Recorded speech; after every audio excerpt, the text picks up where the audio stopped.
What is trauma? Trauma is a person's response to an event that causes emotional, mental, physical, spiritual distress. Two people can go through the exact same thing, and depending on the previous traumas in their lives, they will experience it differently.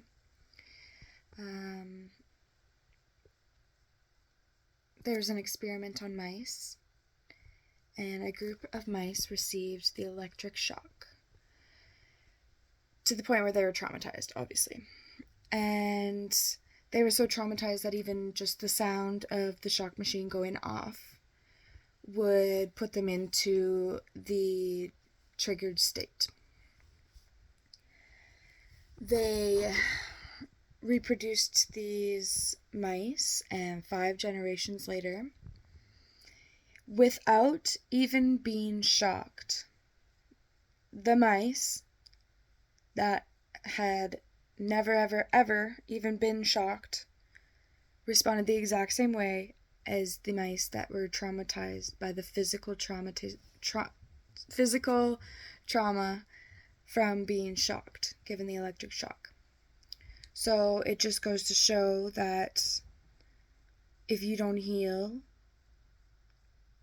things in your past or generational things that need to be healed, it literally gets passed down through your DNA.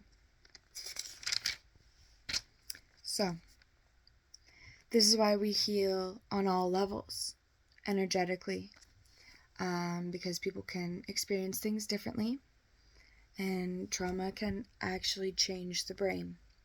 A child living in a dysfunctional, abusive home becomes normalized to living in a state of fear, present in chronic stress, constantly operating at a high on peaks instead of coming back down to the normal after a traumatic event happens.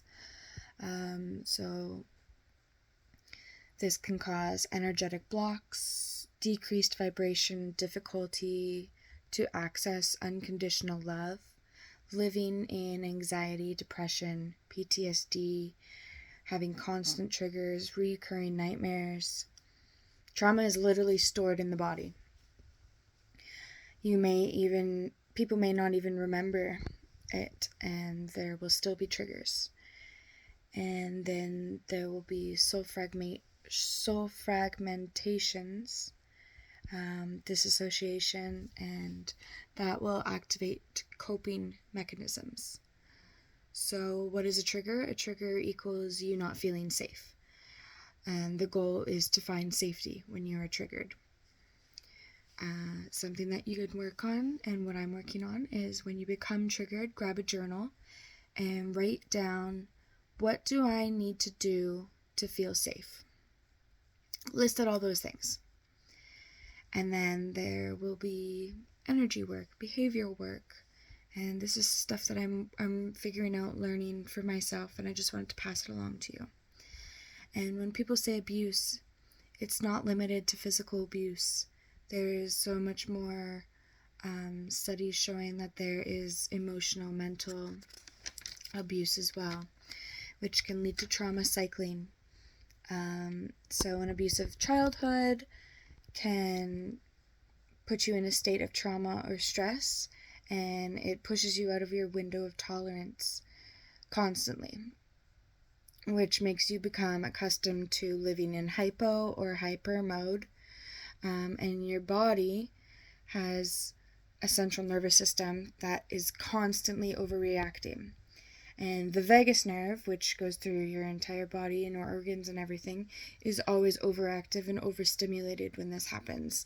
Side effects of these triggers will be like sweaty palms, racing heart, racing thoughts, loss of appetite, lack of sleep, emotional detachment, dissociation, memory loss, freeze responses. Freeze responses I did not realize was something that I have, which is like memory fog, can't think straight, clam up, get worried to say the wrong thing, and your body physically becomes addicted to having overstimulation of the vagus nerve in these states. So physically, you become addicted to the levels of chemicals that are being brought in when you're in these traumatic states. So this is why a child can leave a dysfunctional childhood and completely declare to live the exact opposite and never do any of those things in order to avoid all those traumatic feelings that they had. However, subconsciously, they may attract people, situations that are going to help recreate the trauma that they had been going through. Might not look the exact same, might not be an abusive stepfather hitting you physically, it might be a toxic partner putting you down mentally. So, that's when a trauma bond can be formed. Trauma bonds can be between partners, friendships, coworkers, just anybody that is an abused and an abuser. And trauma bonds make it really difficult for the abused to walk away. There are stages of a trauma bond. Stage 1 is love bombing, and then becomes codependency, criticism, gaslighting, resigning control, not regaining, loss of self, addiction to highs and lows. It is very prevalent in the narcissistic or NPD, narcissistic personality disorder. Getting stuck with those people. So going into more detail, love bombing is at the beginning of the relationship, over complimentary. They want to be with you 24/7, texting, calling all the time. They tell you you're soulmates, you're fated to be together.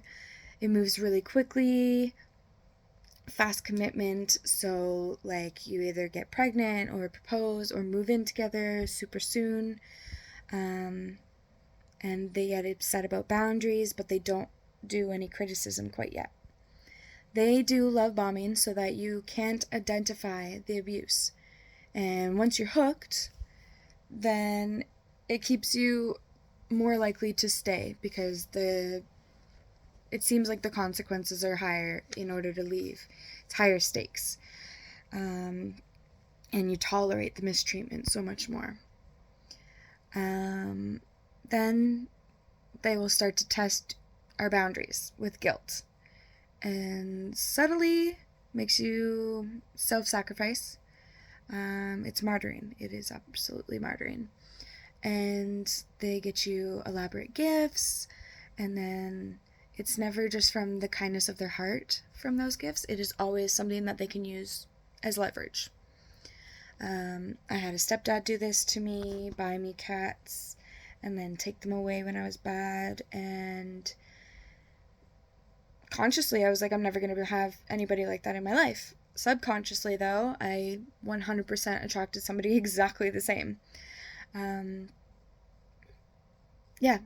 Always being like, oh, all the things that I do for you, yada, yada, yada, and just like breaking you down and making you forget about who you are and making you feel bad, making you feel like you're in the wrong when you're clearly not. And then codependency is ego and trauma driven, and it's when you care about other feelings more than yourself, more than your own.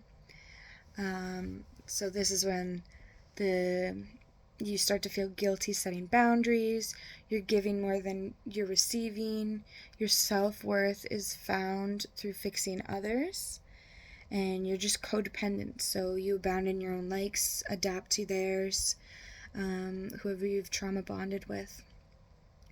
You worry they will leave you, their flaws are something that you feel like you can fix or you can change. You enable your partner, whether you realize it or not.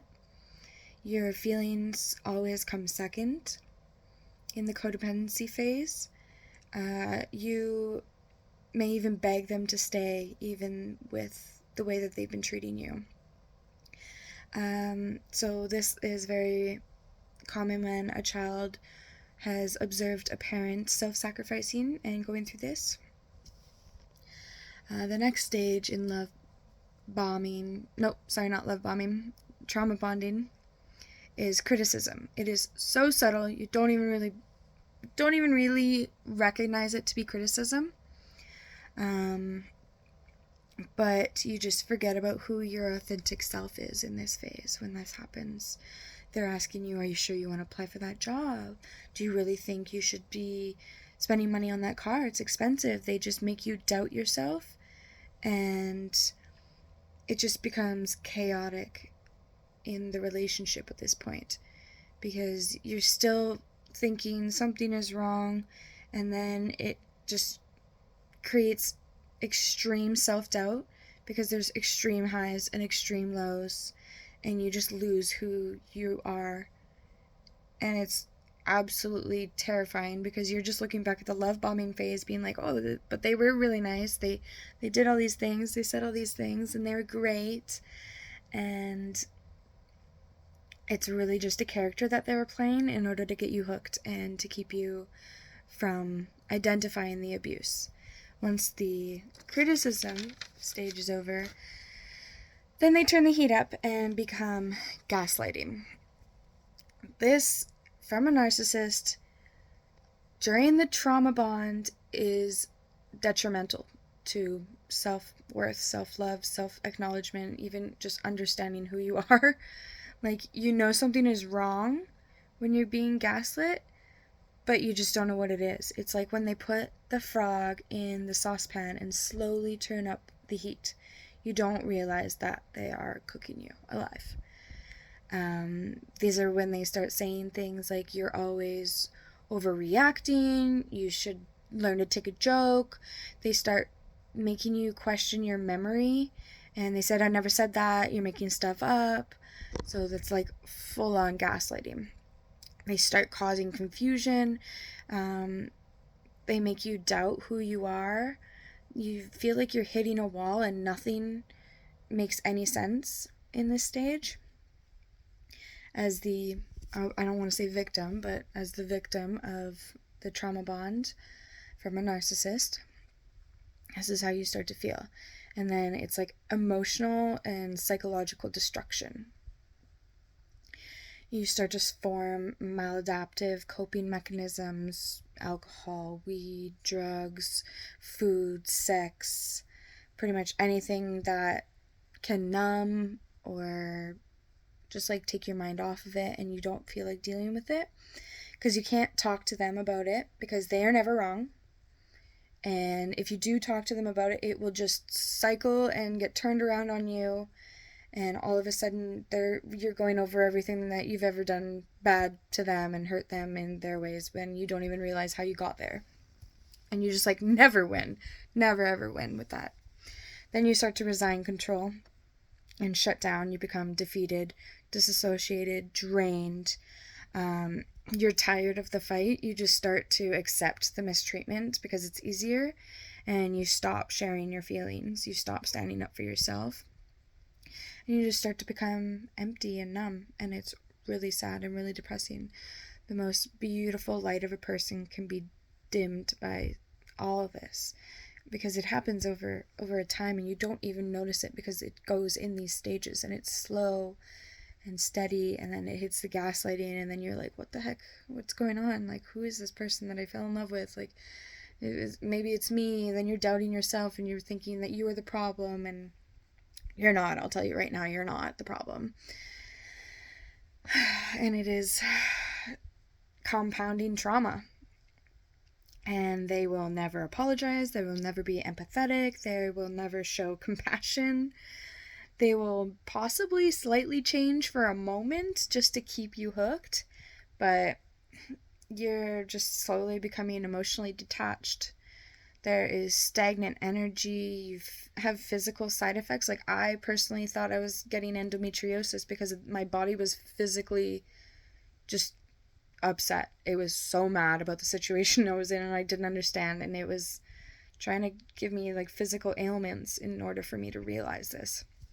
Because I think psychologically, the only time he would be nice, or not even nice, it was just more like he wouldn't. My only excuse was, oh, I have cramps, or I'm not feeling good, and then it turned into endometriosis. Oh, I'm dying. I'm like in a ball, curled up in so much physical pain, vomiting, not sure what the heck is going on. I thought it was like a new symptom of my PMS when it was really just my body saying, like, you need to get the fuck out of this situation.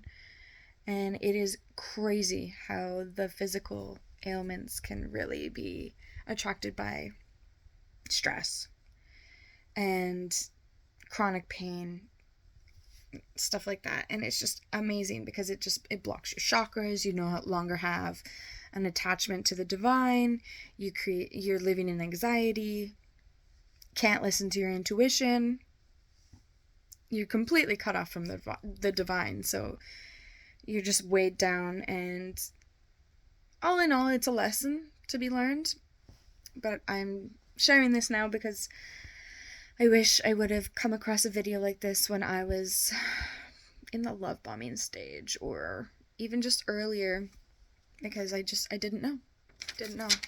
After you resign control, you lose yourself. It's a loss of self. That's the next step. You have no idea what your purpose is in life. You no longer recognize yourself in the mirror. You're wondering, when and how did I get here? Like, when did all this happen? And you feel stuck. You feel like you can't go. For me, I personally moved across the country.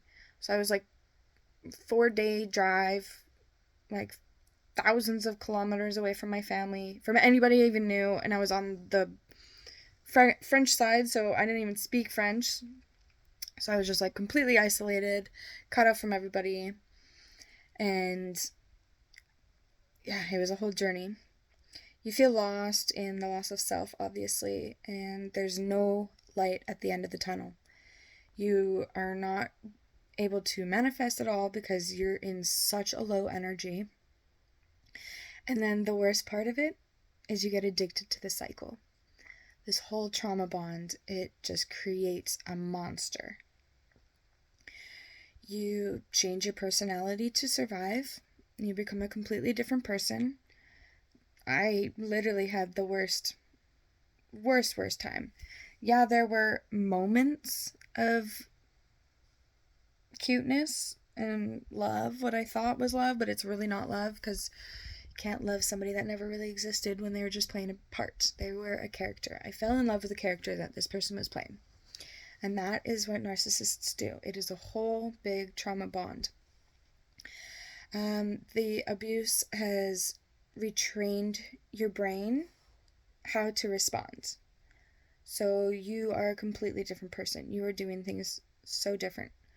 You live in a heightened emotional state, wondering what's next. There were countless times where I would come home, sit in my car for like 10 minutes, just wondering who's going to be walking through that door. Who am I going to come home to? Is it going to be Mr. Jekyll or Mr. Hyde, right? Like Dr. Jekyll and Hyde. And you just never really knew. And even if it was a great moment when you walk in the door, anything could set them off.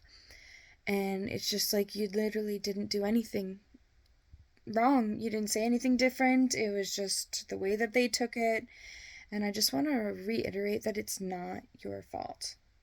It is not you. They will tell you it is you. They will make you believe that you are the reason for their depression. They are going to take their lives if you leave. They are going to break all of your stuff. They will do and say absolutely anything to keep you in. Threaten your animals, threaten to smash your car, throw things at you, smash your stuff. It is chaotic and hectic and extreme ups and downs. If it's not one extreme, it's another extreme. And if you resonate with any of this, especially if you're in the beginning and you resonate with a little bit of complete love bombing and they want to be with you all the time, it may seem great, but if it starts to change, it's only going to get worse. I'm telling you now, whether you want to hear it or not, it is only going to slowly get worse. And you think that, no, they'll never physically hurt me. No, they'll never do that. No, no, no, no. They will. Because they were just putting on an act to get you hooked. And when the abuser is nice, you feel a little bit of relief, a little bit of hope, and your body physically becomes addicted to the heightened cortisol levels. And then you start to cope, which creates addictions: sex, food, alcohol, drugs, weed. Weed was mine because I just numbed myself. I would just get high, and he'd be screaming at me, and I'd just be getting stoned as quickly as possible to not argue. And then I stopped smoking weed, and I started realizing, like, hey, like, he did say this. And then I started recording, and then I would show him proof, and he still was like, nope, no. I'm like, these are literally the words. I have a recording of you saying that you would do this, or that this or that or whatever. Doesn't even matter what the details are. And it's just remarkable once you're on the other side of it. It is beautiful to get out of it. And there's a huge difference between trauma bonding and authentic bonding. Trauma bonding is the fix me, save me, validate me, I need you. It's a roller coaster ride. It's chaotic, extreme highs and lows. You complete me, self-sacrificing and martyring. I betray myself, like, you betray yourself in order to, and standards to get the love from that person, and that love from that person comes first. It mirrors your childhood. There's no emotional, mental stability. It's important convos just don't happen. They're always avoided. Or if you're going to them to say something that they said or did that hurt your feelings, it'll be completely turned around on you. And it is a complete lack of self-love, which I realized that's what I needed to learn. I needed a huge lesson on self-love. I thought it was me wanting to, be careful what you ask for, right? Like I said, I didn't want to be so emotional. I would always cry. I was very, very sad and extremely emotional. Meanwhile, like, we're meant to be emotional. It is amazing to be emotional. I am so happy to be back in my emotional roller coaster.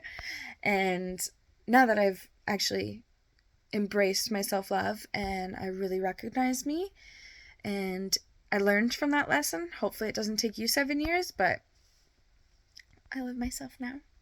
You really want to be looking out for a more authentic bond. So when you're authentically bonding with somebody, you're learning to love the real me, the authentic me.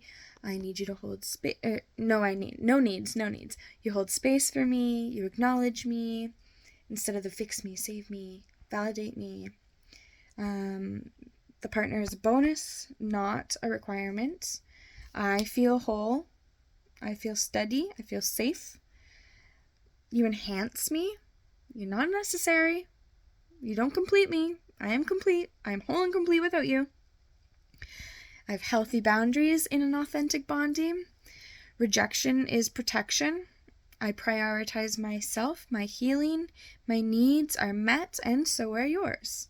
It is all about balance, and the relationship is healthy in an authentic bond, and important conversations happen, and it is all about self-love.